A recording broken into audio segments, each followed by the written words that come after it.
በስመ አብ ወወልድ ወመንፈስ ቅዱስ አሐደ አምላክ ሓደ አምላክ ክብሪ ምስጋና ንአምላኽ ይኹኖ። ሰላም ተኸታተልቲ መደብ ቲቪ ተዋህዶ ከመይ ቀኒኹም? ከምቲ ወትሩ ሎሚ ካብ ሰሙና ብዛዕባ እቲ ናይ ቤተሰብ መደብ ብክፍሊ ትምህርትን ስብከትን ናይ ሰሜን ኣሜሪካ ዝቐርብ መደብ ሒዝናልኩም ቀሪብና ኣለና። እቲ ጀሚርናዮ ዘለና ርእስቲ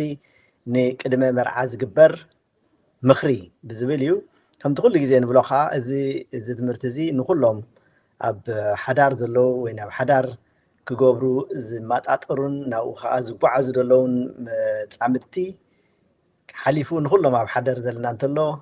ክጠቅም ዝኽእል ስለ ዝኾነ ንኩልኻትኩም ዕድመ ይቐርበልኩም ኣብዚ ከዓ ክትሳተፉ ንዕድመኩም ማለት እዩ። ስለዚ ናይ ሎማዓቲ መደብና ካብቲ ናይ ዝሓለፈ እዋን ብምቕፃል ንሕጂ እንተሎ ተወሳኺ ኣርእስቲ ኣለና ናይ ሎሚ እሱ ከዓ እንታይ እዩ? እቲ ቃል ኪዳን ሽግር ዝፈትሕ ኣይኮነን ኣብ ዝብል ኣርእስቲ ንኡስ ኣርእስቲ ዝሓለፈ እዋን ብዛዕባ ዝሙት ዘለዎ ሰብ ሰበይቲ ትኹን ሰብኣይ ዝሙት ስለ ዘለዎ ነዚ ዝሙት እዚ ክገላግሎ ማእታን ኣብ ሓዳር ዳኣቱ እንተ ደኣ ኮይኑ እቲ ሓዳርቲ ገና ከይተጀመረ ከሎ ከም ዝፈርስ እንታይ ደኣስ ነቲ ከምኡ ዓይነት ፀገም ዘለዎ ወይ ከምኡ ዓይነት ፀገም ዘለዋ ንስሓ ከም ዘድልዮ ንስሓ ኣትዮም ፀርዮም ናፍቲ ቃል ኪዳን ከኣትዉ እምበር ምስ ርስሓቶም ነቲ ቃል ኪዳን ከፅረየልና ኢልካ ምእታው ግን ካልእ ሽግር ስለ ዝፈጥር ክኸውን ኣይክእልን እዩ ዝብል ኢና ተማሂርና ነርና። ሎሚ ከዓ በዚ ብምቕፃል ካልእ ናይ ዓለም ፈተናታት ክፈትሕ ኣይክእልን እዩ ዝብል ከምዚ ኣብ ስላይድ ትሪእዎ ዘለኹም ብዛዕባ ፅሙዋት ዛሪብና ነርና። ድሕሪኡ ብዛዕባ ርእሰ ምትሓት ወይ ካልእ ጎደሎ ዘለዎ ሰብ ዝሙት ዘለዎ ፀገም ድሕሪኡ ከዓኒ ናይ ሎማዓንቲ ከዓ ናይ ዓለም ፈተናታት ብዝመፅእ ዘሎ ከዓኒ ብዛዕባ ድኽነት ወይ ገንዘብ ሽግር ናይ ገንዘብ ሽግር ዝፈትሕ ከም ዘይኮነ ክንመሃር ኢና። ስለዚ ናይ ሎማዓንቲ እንመሃሮ ኣርእስቲ ናይ ዓለም ፈተናታት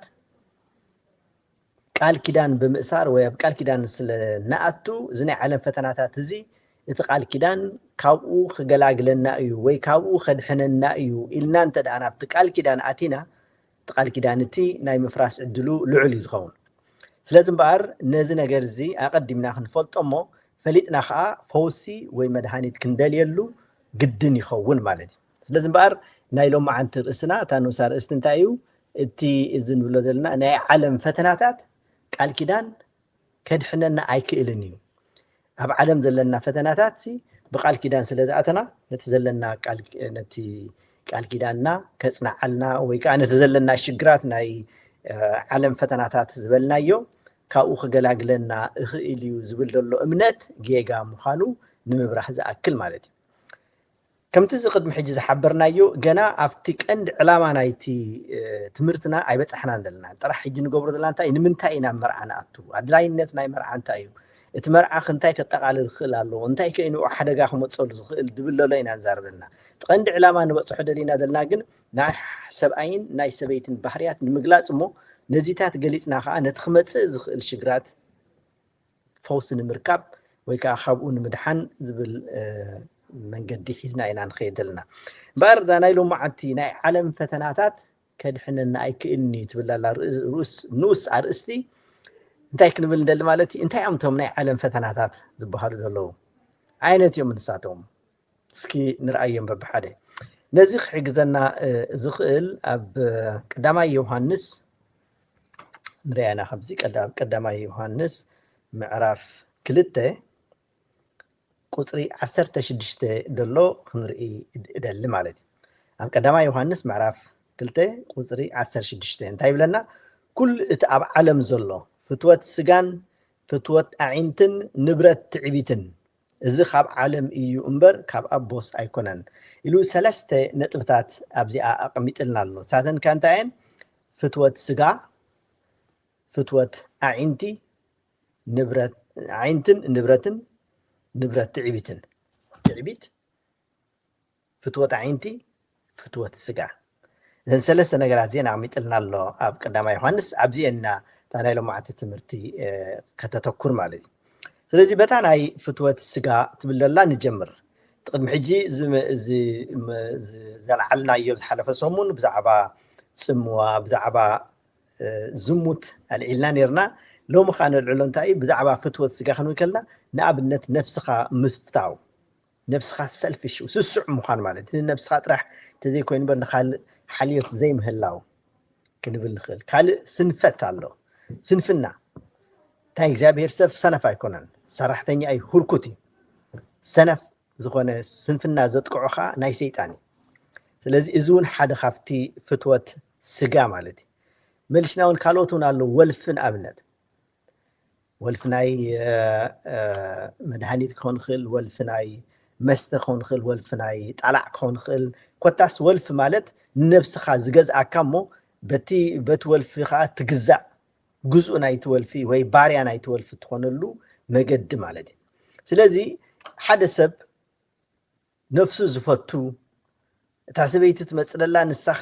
ክትስከመኒ እያ ንሳ ክትፀረኒ እያ ኢሉ ዝሓስብ ወይ ከዓ ንሱ ክፀረኒ እዩ ኣነ ብዙሕ ስራሕ ኣይፈትን እያ ኣብ ገዛ መዓለ ትደሊ ዕረፍቲ እየ ትደሊ ዝብል ነፍሳ ጥራሕ ንነፍሳ ፈትያ ምንም ክትገብር ዘይትደሊ ሰብ እንተደኣ ኮይና ብትዕቢት ዝተወጠረት እንተደኣ ኮይና ስንፍና ዘለዎ ሰብ እንድሕር ኮይኑ ስንፍና እንድሕር ሃሊ ዘለዋ ሰብ ኮይና ከምኡውን ወልፊ ዘለዎ ሰብ እንድሕር ኮይኑ ንሳ ክትፃወረኒ ትኽእል እያ ወይ ንሱ ክትፃወረኒ እኽእል ተባሂሉ ዝእቶ ቃል ኪዳን እዚ ነገር እዚ እዚ ቃል ኪዳን እዚ ነዚ ጉዳያት እዚ ክፈትሓሉ ወይ ከዓ ክፈትሓላ ከም ዘይክእል ንጹር ክንገብሮ ንደሊ ማለት እዩ ስለዚ እዚ ነገራት እዚ ኣቐዲሙ ክሕሰበሉ ዘለዎ ነብስኻ እተፅርየሉ ዘበን ቅድሚ ናይ መርዓ ዘሎ ማለት እዩ ቅድሚ መርዓ ምእታው ከዓ እዚ ነገራት እዚ መጀመርያ ክፀርኽ ክእል ኣለዎ ነብስኻ ክተስተኻኽል ክትክእል ኣለካ ነብስኻ ትፈቱ እንድሕር ኮንካ ንነብስኻ ኣሕሊፍካ ንኣገልግሎት ምሃብ ማለት እዩ ከምቲ መጀመርያ ዝበልናይ ኣብ ቃል ኪዳን እቲ ሰብኣይ ወይታ ሰበይቲ እንታይ ኢና ኢልና ነርና መስዋዕቲ ክኸፍሉ ኢልና ነርና ስለዚ መስዋዕቲ ንምኽፋል እምበር ነብስኻ ንምዕቃ ወይ ከዓ ሰልፊሽነት ስስዕነት ክህሉ ከም ዘይብሉ ማለት እዩ ስለዚ እቲ ስስዕ ዝኾነ ወይ ከዓ ስስዕቲ ዝኾነት ሰብ ወይ ከዓ ዝኾነ ሰብ መጀመርያ ቅድሚ እቲ ቃል ኪዳን ምኻዳ ወይ ቅድሚ ናብቲ ቃል ኪዳን ምኻዱ ነዚ ሕማቕ ባህርያት እዚ ኣቐዲሙ ከወግዶ ካብ ነብሱ ከርሕቆ ኣርሒቑ ክፀሪ ኣርሒቓ ካብኡ ክትፀሪ ከም ዘለዋ እቲ ትምህርታዊ መደብ ማለት እዩ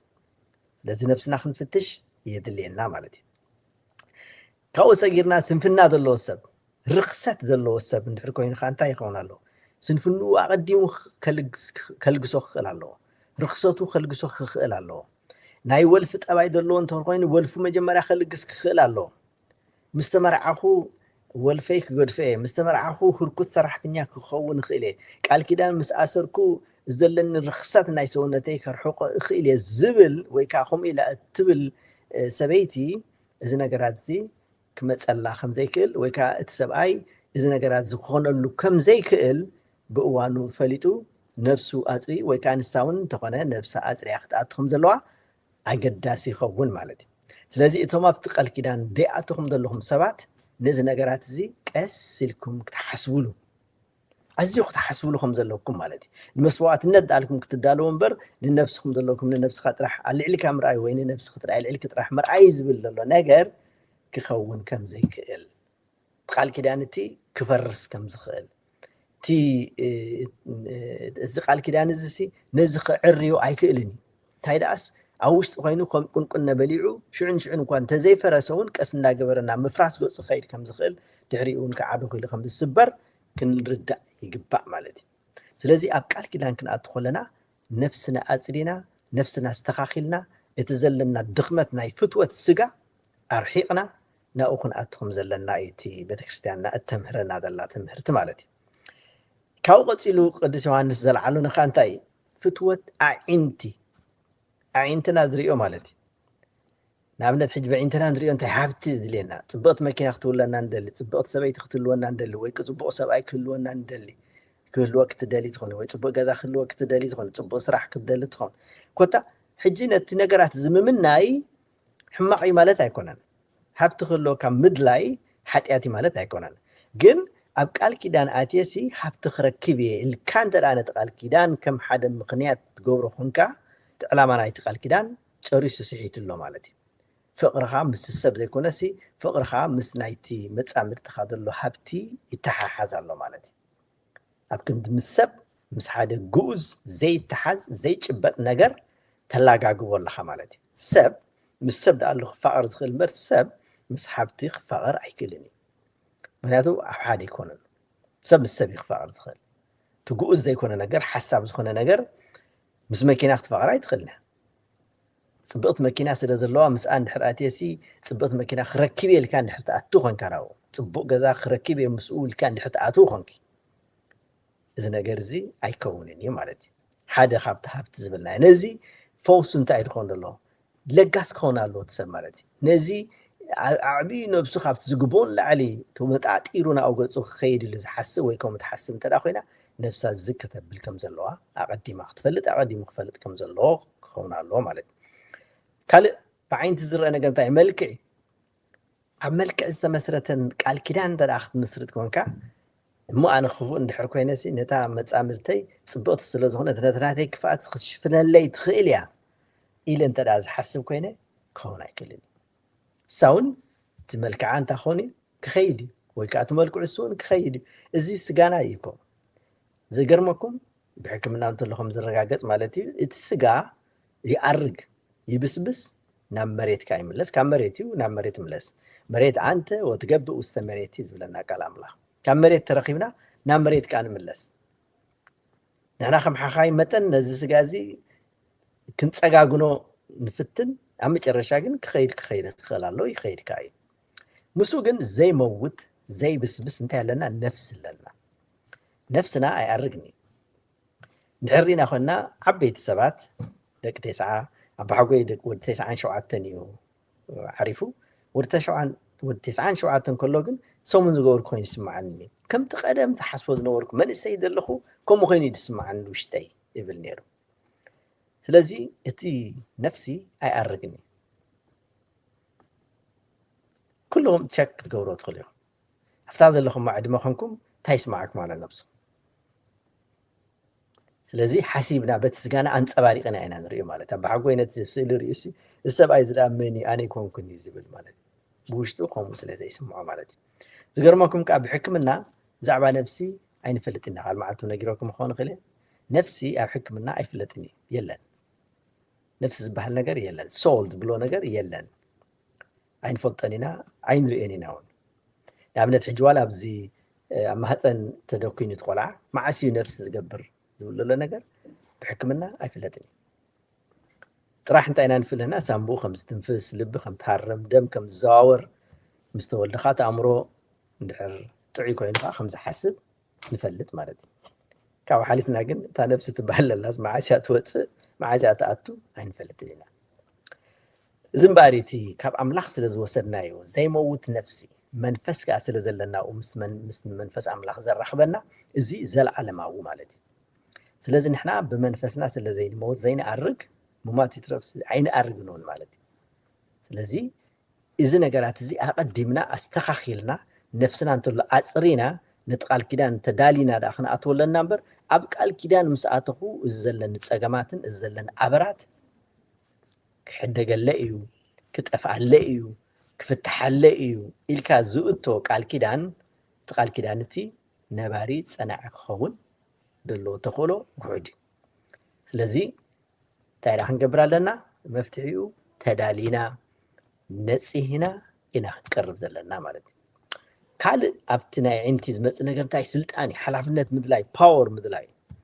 حيل خلو كام مدلاي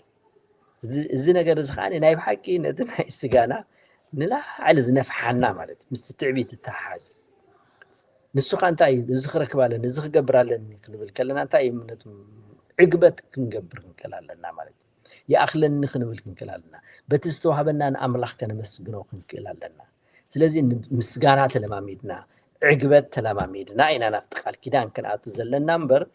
أبقى الكيدان مساعته خوخ من اللي قال لي يوز نقرأ زخفت حلي تبعي لزوتوك الكيدان كم تخولو تصنحكم مالتي بدقيقام كيكون ماتان أقدمنا نفسنا نستخاخل كم زقبانا تسقريبنا تستخاخلنا خنقاتو يزقبانا نمبر مس رسحاتنا عتينا بتقال كدان كتصري نفسنا إلنا كنحسب أي كباني الزيت مرتزي نايب حقي أزيو أقداسن أدلايني بزحات سبات بزي تتهاليلوم زأتو لون أفتقال كدان تتهاليلوم زبلن دلون تأيو سلازي فرطوي الزيت مرتزي فريت أم نيرم تزخونو كم يجرم ما أتو زبل قمت يبلين نزح حليفهم كجورون حركينهم كأبتجوارون كريو مالتي سلازي اتي دقبر أمونجو كالكيدان كابكم مونجو توم 70 سبيتن زقبر حد النتاوي كالكيدان عنك عف زخنا نجر حزنا خنقتو أي كباني إزيوم يوم كأده حرايا أو خينهم كم زخر كوح أما أصغر كسكالها قدما ما يعدنا يخر كوح زفلت تخر كوح حتي أي كيرني وينت ما أصغر كيرو لكا خد دربي لكا أمبر تخر كوح بوت الله سلازي كور كوح حزنا نبتقال كيدان كنقتو مخ أب تخر كوح دلوسي تصبو ما دكاسي خنركب لنا محساب جيجا مخانو مالتي سلازم بارد بتكستيانا إذا تمرتزي تحلف لنا الله بز تمرتزي تماهيرنا خاني كنت كملو كابت خرقوحنا ينابرا خون زغل مو مجرشا خانة تابيت كعنوا زغل نقرات كله صارينا دايلاس المسواتي تقربنا خن متصخن لنا زم كله زبلنا يكسب حج انت اي افقر زمسرات مالت افقرتي عند حرال لي خوينا فقري السعيب لنا فقري نعيد عمني كنت تدبل فقري تعبيت يبلانا سلازي أفقر استمسرته صوري بحري حزنا إنا خنقاتو زقبالنا مالتي سلازي نزي خنستوعل له نزي أستوعلنا خاب قال كدان كنبر مخا بتي حقنيا ناي بحقي كريستياناو زخونه قال كدان كنبر مو اغزيابير نتلو بانا حقوس يدلينا الله املاح سلازي خابت كريستيانا بزي تسوعنا لمو ناو خنسغاغر اغزيابير املاح يحجزنا كمثال ساينت بي أقدما يوحنس معرف كلت زلعلنا يا خانتاي تي تعبيت نبرت تعبيت زبلنا مال انت لنا دلبزي تعبيت بتعمي كفو نغري نسيطان زودقو تعبيت لعلي ساتنا إلسي ليك ملائكتات نيرو لعلي ميكائيل نيرو تخونا جن كل مسرعي تعبيت حزوه كم أملاح كون كعدليو እግዚአብሔር ከዓ አንጢሩ ደርቢዎ ማለት እዩ ንሕና ካኹም ማለት እዩ ዞም ትዕቢት ዞም ብኸመይም ዝግለጹ ኢልና እንድሕር ከም እንድሕርኢናዮም ቀዳማይ ነፍስኻ ሓፍ ምባል ማለት እዩ ልዕሊ ሰብ ካኹንካ ኢልካ ፀብለል ክትልካ ክትረአ ምድላይ ማለት እዩ ስለዚ ከምዚ ዓይነት ጠባይ እንተዳ ሃልዩ ኮይኑ ኣብ ቃል ኪዳን ነታ መፃምርትኻ ወይ ነቲ መፃምርትኻ ኣብ ክንዲ ንታሕቲ ወሪድካ ንዑ ኣገልጋሊ ክትከውን ኢልካ ትሓስብ ኣብ ርእሲኡ ክትስቀል ወይ ከዓ ኣብ ርእሲኣ ክትስቀል ኢልካ ክትሓስብ እንድሕር ኮንካ እሞ ከዓ ቃል ኪዳን ምስኣቶ ክትሕት ክብል ኢልካ እንድሕር ሓሲብካ ወይ ምስኣቶ ክትሕት ክብል ኢላ እንድሕር ሓሲባ እታ ሰበይቲ እቲ ቃል ኪዳን እቲ ክኸውን ኣይክእልን እዩ ማለት እዩ ስለዚ ነዚ ግን ፈውስ እንታይ ኣቐዲምካ ቅድሚ ቃል ኪዳን ምእታውካ ትሕትናን ኣገልግሎትን ክትመሃር ኣለካ ማለት እዩ ትሕት ክትብል ክትክእል ኣለካ ምስቲ ድኹም እዩ ዝበልካዮ ሰብ ምስኡ ውርድ ክትብል ክትክእል ኣለካ ማለት እዩ ኮታስ እዞም ባህርያት እዚኣቶም እንተዳ ሃሊካ ኮይኑ ኣለሊኻ ነዚ ባህርያት እዚ ፈውሲ ክደልየሉ ኣለካ ቅድሚ ወይ ከዓ ነዚ ባህርያት ክዚ ፈውሲ ደሊ ኩሉ ይኽን ኣብቲ ቃል ኪዳን ክትኣውቲ ዝግባእ ማለት እዩ እዚ ነገር ሓያል ክመስለና ክእል ኸውን ግን ሓቅኻ እዩ ካብዚ ነፃ ክንከውን ኣይንኽእልን ኢና ብድሌት ጥራሕ ነፃ ክትከውን ኣይትኽእልን ኢኻ እቲ ነገር እንገረናን ንፈልጦን ኣለና ፈሊጥናዮ ከነስተኻኽሎ ግን ናትና ግዴታ እዩ መብዛሕትና ካብ ነፍሰይ ጀሚርካ ማለት እዩ ኣብ ቃል ኪዳን ኣብ ናእትወሉ ዝነበርና እዋን እዚ ሕጂ ንመሃሮ ዘለና ትምህርቲ እዚ ሕጂ ንፈልጦ ዘለና ፍልጠት ኣይነበረናን ኣነ ሕጂ ንኣብነት ኣብቲ እዋን ትኹም ፈሊጠ ነይረ እንተዝኸውን ዝብል ሓሳብ ኣለኒ ክንደይ ምጠቕመኒ ኢለ ሓስብ ማለት እዩ ሕጂ ከዓኒ እዞም ነዚ ትሰምዑ ዘለኹም ወይ ከዓ ነዚ ክሰምዑ ንዝደልዮ ንኩሉ እንተሎ ሼር ላይክ ክትገብርዎ እናተማሓፀንኩም ነዚ ተማሃርኩም ኻ ንኻልኦት ክትነግርዎም ብፍላይ ከዓኒ ነቶም ኣብ ቃል ኪዳን ዝኣቱ ዝኸዱ ዘለዉ ኣብ መገዲ ዘለዉ ኣብቲ ናይ መጨረሻ نقطة زبصحو حجزوهم زنجرهم تقال كدانهم ماتان كتصنع تصنيعو خان እግዚአብሔር بقوم ماتان كحجوس بروخات أجلجلتي ماتان كبلوم أملاخ تا تسرحت بيت كأني بيت أملاخ كتبحال نأملاخ تخبر تانسهت بيت ديا تا تفتر لنا نرنا محجي نصه زخنة حيال زخنة حبرة سب تفتر مالتي حبرة سب كا ጽቡቕን ጥዑይን ዝኾነ ሃገር ይምስረት ማለት እዩ ኣብ ዓድና እንታይ ዓይነት ኩነታት ከም ዘለና ንፈልጥ ኢና ምክንያቱ ብኡ ተኾስኪስና ስለ ዘይዓበና ማለት እዩ ስለዚ እምበር ሓደ ካብቲ ትዕቢት ነፍስኻ ሓፍ ኣቢልካ ምርኣይ ነፍስኻ ልዕሊ ካልኦት ፀብለል ምባል ማለት እዩ ነዚ መድሓኒቱ ካ እንታይ ኣለና ትሕት በል ኣገልጋሊ ኹን መብዛሕትኡ ግዜ ሰብ ከገልግል አይደልን ትትዕቢተኛ ትትሕትና ዘሎ ሰብ ግን ቀልጢፉ ናብ ኣገልግሎት ዝጎይ ስለዚህ ናብኩም ምኾነ አገልግል ምክንያቱ ንኻልእ እንድሕር የገልግልና ነፍስና እንድሕር ትሕት ዘይብልናሲ ከመይ ጌርና ኢና ሞነታ ምሳና ቃል ኪዳን ተኣትሮላ መጻምርትና ኣገልጋሊ ናታ ክንከውን ንኽልክል ከመይ ጌርያ ክምወስኺ ንነፍስኺ ኣቐዲምኪ ትሕትና እንተዳ ዘይለብስክሲ ከመይ ጌርኪ ክሞነት ሰብኣይ ከተገልግል እዩ ወይ ከዓ እስኻ ነቲ ሰብኣያ ነታ ሰበይትኻ ከተገልግላ ስለዚ እቲ ቃል ኪዳን ነዚ ክፈትሓለይ ሳጥራ ኣገልጋሊተይ ክትከውን ትኽእል ኢልካ ነትናትካ ትዕቢት ከቐምጦ ክእል ወይ ከዓ ኣብኡ ከሎ ክነብር እኽእል ኢልካ እንተዳ ክትኣቱ ኮንካ ናብኡ ግን ክኸውን ኣይክእልን እዩ ማለት እዩ ካ በለፀኛ ኢኻ ወይ ንስኺ በለፀኛ ኢኺ ማለት እዩ በለፅካ ኣብ ቅድሚ ኣምላኽ ሓጢኣት እዩ በለፅ ጌርካ ኣደናጊርካ ፅቡቕ ነገር ክትረክብ ኣይከኣልን እዩ እቲ ልብን ኩላሊትን ዝምርምር ኣምላኽ ኣይሕልፈካን ስለዚ ሲ እሱ ማለት እዩ ካልእ ከዓ ንርአስ ክታብ ምስ ትዕቢት ዝወዳደር እንታይ እዩ ካብ ኣምላኽ ምርሓቕ ኣበይ ዘሎ ኣምላኽ ኢልካ ነፍስኻ ምውጣር ከምቲ ዓንቶይ ዝበልናዮ ሳጥናኤል ናቱ መንፈስ እንተደኣ ናባኻ እንተሎ ተሰጋጊሩ ትዕቢት ክሕዘካ ክእል እዩ እንታይ ኣምላኽ ኣበይ ዘሎ ኣምላኽ እውን ከብለካ ክእል እዩ ኣብ ኣምላኽ እውን ደይ ክትፅጋዕ ወይ ከዓ ኣብኡ ተስፋ ደይ ክትገብር ትኽእል ኢኻ ማለት እዩ ንኣምላኽ ከምዘየሎ ክትቆፅሮ ትኽእል ኢኻ ድሓን ንሳ እንድሕር ፀሎት ጌራ ንዓይ ኣኽለኒ ትብል እንተዳ ኮንካ ወይ ከዓ ድሓን ንሱ ፀሎት ይግበር እሱ እንድሕር ቤተክርስትያን ዝመላለስ ኮይኑ ዓይ ኣኽለኒ እሱ ጥራሕ ጥዑይ ይኹነለይ ኣነ ካ በትናቱ ክነብር ኢልክ እንድሕር ተኣቱ ኮንካ ወይ ከዓ እስኻ እንተሎ በትናታ ጌርካ ከኣትየ እንተዳ ትብል ኮንካ ኣይከውንን እዩ ቃል ኪዳን ነዚ ክፈትሕ ኣይክእልን እዩ ከይድካ ናብ ኣምላኽ ቀሪብካ ኩለንተናኻ ናብ ኣምላኽ ኣረኪብካ ትሕትና ለቢስካ ልክ ሓምቲ ናይ ክርስቶስ ትሕትና ማለት እዩ ክርስቶስ ኣምላኽ ክነሱሲ መጀመርያ ከም ሓደ ድኻ እኳ ናይ ድኻ መደኽደኽ ኣብ መብልዕ ማል ክውለድ መሪፁ ንዑ መጠቕለሊ ዝኸውን ጨርቂ ናይ ነበሮም በቲ ናይ እንስሳት እስትንፋስ ይመውቕ ነይሩ ብለና ታሪክ ቤተክርስትያን ድሕሪኡን ሓሊፍዎ ከም ሰብ ተመላሊሱ ድሕሪኡን ሒዞሞ እዚ ኩሉ ሓይሊ ከለዎ ፈጣሪ ከለዎ ማለት እዩ እዚ ኩሉ እንከለዎ ግን ከም ሰብ ከም ሓደ ድኹም እንታይ ሞ ክንብለ እቲ ኣብ ዓለም ዝተዋረደ ምስ ሸፋቱ ዝቁፀር ኮይኑ ትሕትንኡ ኣርኢና ማለት እዩ ነዚ ትሕትና እዚ ኢና ኣብ ቤትና ክንሪኦ ንኽእል ኣብታ ቃል ኪዳን ቤትና እዚ እንድሕር ከነሪኦ ደይ ክኢልና ነቲ ቃል ኪዳን እቲ ብቑዓት ኣይኮንናን ዘለና ማለት እዩ ኣብ ቃል ኪዳን ምስ ኣተና ከዓ እዚ ትሕትና እዚ ክመፀለ እዩ ወይ ከዓ ሽዑኡ ከተግብረ ኢልካ በቲ ቃል ኪዳን ተስፋ ጌርካ እንድሕር ተኣቱ ኮንካ ኣይከውንን እዩ እንታይ ዳስ ናይ ክርስቶስ ትሕትና ድማ እዚ ኩሉ ክፀፍዕዎ ከለዎ ጡፍ ክብልሉ ከለዎ ንሕሰቦሞ ሓይሊ ከለዎ ክገብር ዝኽእል ምዃኑ መፈጣሪ ምዃኑ ነቶም ብፍጡራቱ ክቅፅዓን ክቕተልን እሱ ጥራሕ ዘይኮነስ ክስቀል እንተሎ ኣሕሊፉ ንነብሱ ዝሃበ ስለዚ ናይዚ ኣርኣያ ዳርና ክንወስድ ንግባአና እምበር ንሕና ብትዕቢት ተወጢርና ነታ በዓልቲ ቃል ኪዳንና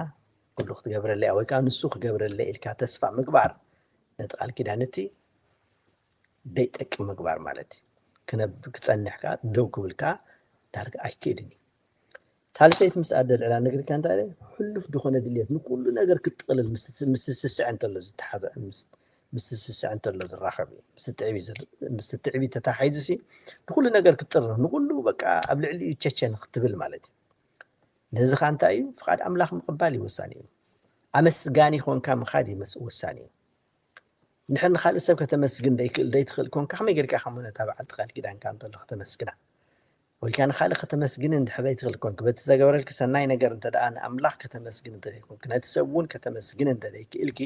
ወይ ካን እንተ ደይክ ኢልካ كحمي غير كحمونه تبع كده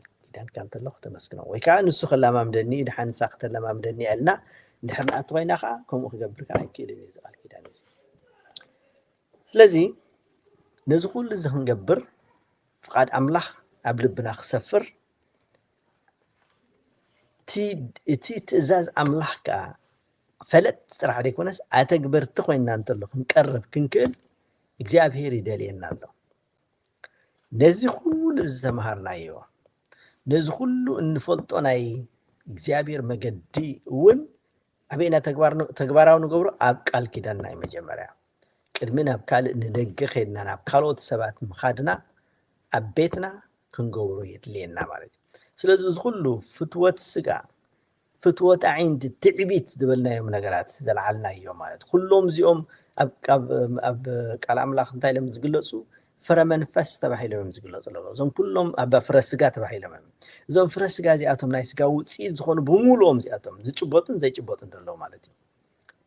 انت دا زي أتوم سي قال كدان مسأتكم متصامرت مسرخبكم كتقفوا لأيهم كقودل لأيهم إلنا انت دا آتنا كخونا يكيلني إذا قول إذا خاز قبر دول انتهي لنا ينيرنا كساب له من زلو سبات كم نفس سيدنا مالتي ساعن فلتاتنا خذ من خلنا ساعن من محرنا لو مجن بيت كريستياننا نقيحات اللوس فليت أتوس نتوم كتسامروا زخولون أقدمات نقرومن تمهرومن على بزخ النبابرو بز نجر زخاني كعبيو عبيوم كا نأملخ أجل تخونو እግዚአብሔር ከአባታቶም ክኸብር ዋይዛ ቤት እዚያስ ቤት ኣምላኽ ኮይም ዚያቶም ከምዚኦም ዝበሉ ፍቁራት ሰብኣይን ሰበይትን የለውን ክበሃል ከሎ እግዚአብሔር በአታቶም ይኸብር ማለት እዚኦም ንኣምላኽ ዘጽርፊኦም ከይንበሃል ማለት ቶም ንኣምላኽ ንፈልጥሲ ንሕና እንተዳ ሰናይ ዝኾነ ተግባራት ንገብር ኮይና ንእግዚአብሔር ሲ ንሕና ነመስግኖ ካልኦት ሰባት ከም ዘመስግንዎ ኢና ንገብር ዘለና ማለት እግዚአብሔር ይባርኩም ክንበሃል ከለና እግዚአብሔር በአና ይባረካል ማለት ስለዚህ በአረይ እዚ ኩሉ ንመሃሮ ዘለና ተስተኻኺልና ናብ ቃል ኪዳንና ንኽናእቲ እቶም ኣብ ቃል ኪዳን ዘለና ኸዓኒ ሕጂ እውን እንተኾነ ግዚኡ ማይ ስለዘይ ሓለፎ ድበሃል ከም ናይ ዓድና ዘራርባ ነፍስና ከነስተኻኽል ከም ስለዝግባአና ማለት ንሕና ነፍስና ኣስተኻኺልና ቅድሚ ነቲ ብፃይና ወይ ከዓ ብፀይትና كستخاخل لنا تسفى مقبارنا مجمرة نحنا بعلنا خينا خنستخاخل نغير ما نمسب كلمة خنستخاخل لنا يكلني بزو حسب نخال ازون كم حجزي لنا هنا نخال كم زقبر كم تخون قالك كنبلو نخلينا تخون قن كان تكبرو اي نخلينا نحنا قن نفسنا نكير نخلينا نحي بعلي ترح تغير نخل قال سب خير يكلني بعد بيتك تكيرني اي تخليني كم زخت كون على كايلاخت بالتخيل يا جن كتيرني تخيل يعني احنا انت لهم مالتي سلازم نزل نحر تردينا خوينو ناي بحقي ناي እግዚአብሔር ቤት መታን ክንሰርሕ እግዚአብሔር እንተሎ በአና መታን ክኸብር ነዞም ኩሎም ዚኦም ዝረአና ይምሕማቃት ቃል ኪዳን ክፈትሐለ ኢልና ተስፋ ኸይገበርና ነፍስና ኣስተኻኺልና ንስሓና ተቐቢልና ኣብ ቅድሚ ኣምላኽ ነጽሂና ክንቀርብ ነቲ ፍቕሪ ዘሎ ተሓድሽ ፍቕሪ ናይ በሐቂ ኸነተግብሮ ናይ እግዚአብሔር ከዓ ምስክራት ኮይና ኣብ ዝመሬት እዚ ክንመላለስ ንኽብሪ ኣምላኽ እንተሎ ጠጠው ክንብል ክንክእል ማእታን እዚ ኩሉ እዚ ክንፈልጥ የድልየና ፈሊጥና ጥራሕ ከዓ እኩል ኣይኮነን ከነተግብሮ ከም ዘለና እንተሎ እዩ ትምህርቲ ስለዚ እግዚአብሔር ኣምላኽ ይሓግዘና ናይ በሐቂ ኣዝዩ ኣድላይ ዝኾነ ትምህርቲ እቶም ኣብ ቃል ኪዳን ዘለና ከነተግብሮ ንፈትን እቶም ፅባሕ ቃል ኪዳን ንኣስር ከዓኒ ተስተኻኺልና ክንኣቱ እግዚአብሔር ኣምላኽ يحجزنا سلازي نايلو معت تمرتنا كحد خافتن قال كدان شجر كفتح ايكلني وي غدولق مل ايكلني زبلنا يوم اتنا عالم فتناتات زبلنا بتفلالي من قد مصلنا زغل كاو خجلاجلنا ايكلني تقال كدان إذا أقدمنا قد قال كده نتاونا ويك أبقال كده تدالينا جزء وسيدنا نفسنا خنستخاخل أبن الصحة أدينا خنستح إزابير حق زنا سني لكم سلسلة سماعهم نأزي مسكن يقني اللي كساب زمسر الله صومك أب سلام يسنحنا سلام كنوا برغم حالة نقول لغاتكم أبزل لكم